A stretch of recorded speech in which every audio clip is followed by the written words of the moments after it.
public schools all across the country are just a few days away from starting a new school year, and teachers are no doubt getting ready, as are the students. But preparation these days isn't just about curriculum and school supplies. Preparation for some teachers now involves literally being trained to be prejudiced. That's really the best way to describe what one school system in Tennessee was caught doing this summer. Well, joining me now to talk about this and more is Nicole Neily. She's the founder and president of Parents Defending Education, which is the group that uncovered what happened in Tennessee. Nikki, welcome back to Washington Watch. Good to have you. Thank you for having me. Our pleasure as always. Well, listen, first of all, thank you for all that you are doing, all that you have done to protect children in the classrooms. But now I look at this is a bombshell discovery that you have uncovered. Tell us about the documents that you obtained through this public records request. Sure. So this is for the Clarksville School District in Tennessee. And as you said, this is a teacher training program. The district took pains to stress that this was voluntary. But at the end of the day, what these materials say is they encourage teachers, administrators to discriminate. They break students into two groups, oppressors and oppressed. And unsurprisingly, when you look at the oppressor group, it's Christian, male, cisgender, which means you identify with the body into which you were born. And the oppressed include things like, LGBT, minority, polyamorous. And so really not only trying to pit people against each other, but also trying to normalize some questionable behavior, if we can say that. I think that's a great point. That it's really a dual purpose going on. One, to attack one group, white Christians, you specifically mentioned, while at the other, on the other hand, normalizing these phenomenal, unbelievable, quite frankly, disgusting type lifestyles that are trying to be normalized in our country. Let me ask you this, though, in light of what you have found, when it comes to the labeling of certain people as being privileged, and certain people, on the other hand, as being oppressed, aren't what we really talking about is in and of itself encouraging prejudice? Absolutely. I really resent the fact that we have school administrators, public officials that are trying to put people into buckets and make sure that they are, considered members of identity groups and not seen as individuals. I mean, my family on my dad's side is Japanese. My grandparents met in an internment camp. My grandfather's family was hugely patriotic. My grandmother's family refused to sign the loyalty oath and lost their American citizenship and moved back to Japan. That's the diversity that exists in just one family. So to look at me and say, you know what, you're Asian, you have yellow skin, you think this way, I think is a disservice to me as well as to my ancestors. And the fact that we have this being done to us with our tax dollars is truly insult to injury. It really is. So listen, I want to switch gears, but before I do that, are you seeing any movement now that this has become public? Has there been an about face of any sort in the school district there?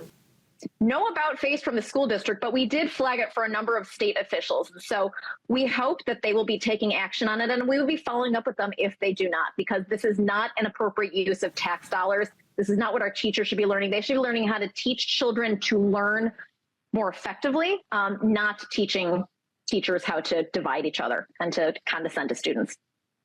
Well, absolutely, and that's why we're so grateful that you've got your pulse on this. We know you won't let go of it.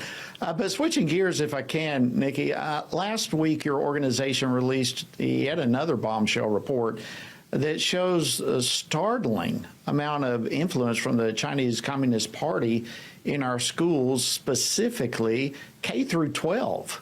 Tell us what you found out.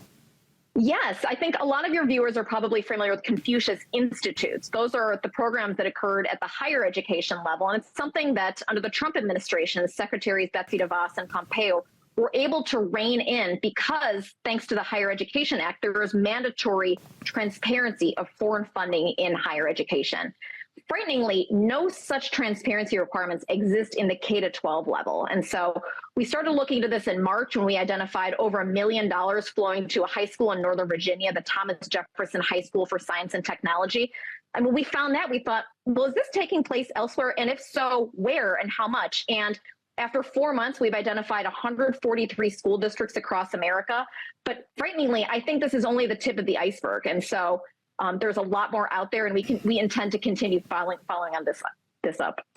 Well, and regardless of what people think, one way or the other, the opposition here is not about teaching students about Chinese language or teaching students about the culture programs. I mean, we are talking here about American schools that are giving the Chinese Communist Party unfettered access to our children. Isn't that what we're talking about?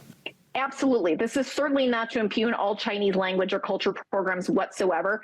We're just saying parents should know who is funding and who is teaching our students, particularly if they come from a hostile nation, so that parents can make an informed decision whether they want their children to participate in these programs or not.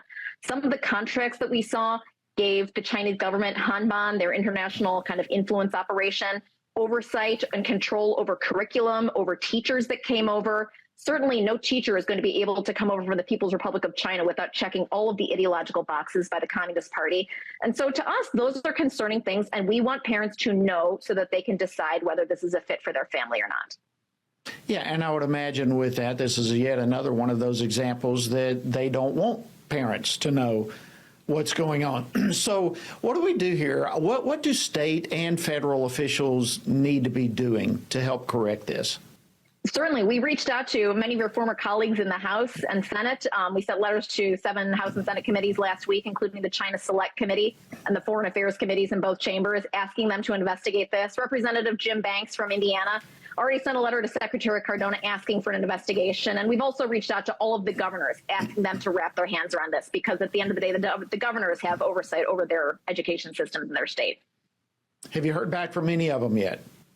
Unfortunately not, but I'm going to chalk it up to August recess, and we're going to be following up with them when they get back in September.